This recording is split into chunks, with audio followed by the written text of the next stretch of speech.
പരമാധികാരം തങ്ങൾക്കാണെന്ന് അവകാശപ്പെട്ട് താഴമൺ തന്ത്രി കുടുംബം. താഴമൺ മഠത്തിന് ശബരിമല തന്ത്രം BC 100-ൽ പരശുരാമ മഹർഷി കൽപ്പിച്ചു നൽകിയതാണെന്ന് തന്ത്രി കുടുംബം അവകാശപ്പെടുന്നു.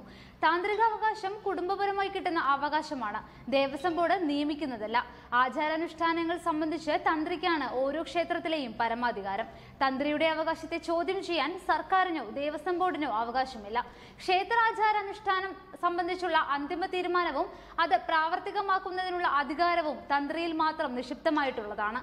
ക്ഷേത്രത്തിലെ അടിയന്തരങ്ങൾക്ക് പ്രതിഫലമായി ദേവസ്വം ബോർഡിൽ നിന്നും ശമ്പളമല്ല, മറിച്ച് ദക്ഷിണ മാത്രമാണ് തന്ത്രിമാർ സ്വീകരിക്കുന്നതെന്നും താഴമൺ കുടുംബം പറയുന്നു. ശബരിമല ക്ഷേത്രത്തിൽ യുവതികൾ ദർശനം നടത്തിയതിന് പിന്നാലെ തന്ത്രി കണ്ഠരര് രാജീവർ ശുദ്ധിക്രിയ നടത്തിയതിന് സുപ്രീം കോടതി വിധിക്കെതിരാണെന്ന് സർക്കാരും ദേവസ്വം ബോർഡും ചൂണ്ടിക്കാട്ടിയിരുന്നു. തന്ത്രി അയിത്താചരണമാണ് നടപ്പിലാക്കിയതെന്ന രൂക്ഷ വിമർശനവും ഉയർന്നു. ദേവസ്വം മാനുവൽ പ്രകാരം തന്ത്രി ബോർഡിന്റെ ജീവനക്കാരൻ മാത്രമാണെന്നും ആവശ്യമെങ്കിൽ മാറ്റാൻ അധികാരമുണ്ടെന്നും മന്ത്രി കടകംപള്ളി സുരേന്ദ്രൻ വ്യക്തമാക്കി. വിശദീകരണം ആവശ്യപ്പെട്ട് ദേവസ്വം ബോർഡ് തന്ത്രിക്ക് നോട്ടീസ് നൽകുകയും ചെയ്തിരുന്നു. ഇതിനിടെയാണ് ക്ഷേത്രത്തിൽ കുടുംബപരമായ അവകാശം ഉന്നയിച്ച് തന്ത്രി കുടുംബം രംഗത്തെത്തിയിരിക്കുന്നത്. താഴമൺ തന്ത്രി കുടുംബത്തിന്റെ വാർത്താക്കുറിപ്പ് ഇങ്ങനെയാണ്. AD 55 വരെ നിലയ്ക്കലിലായിരുന്നു താഴമൺ കുടുംബത്തിന് ശബരിമല തന്ത്രം. AD 100-ലാണ് നൽകപ്പെട്ടത്. അത് ശ്രീ പരശുരാമൻ മഹർഷിയാണ് കൽപ്പിച്ചു തന്നിരുന്നതും. താന്ത്രികാവകാശം കുടുംബപരമായി കിട്ടുന്ന അവകാശമാണ്, ദേവസ്വം ബോർഡ് നിയമിക്കുന്നതല്ല. ക്ഷേത്രാചാരങ്ങളും അനുഷ്ഠാനങ്ങളും തന്ത്രിമാരിൽ നിക്ഷിപ്തമായിട്ടുള്ളതാണ്.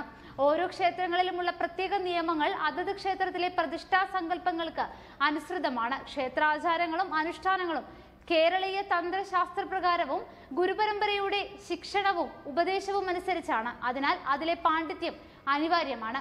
ആയതിനാൽ ആചാരാനുഷ്ഠാനങ്ങൾ സംബന്ധിച്ച് തന്ത്രിക്കാണ് ഓരോ ക്ഷേത്രത്തിലെയും പരമാധികാരം.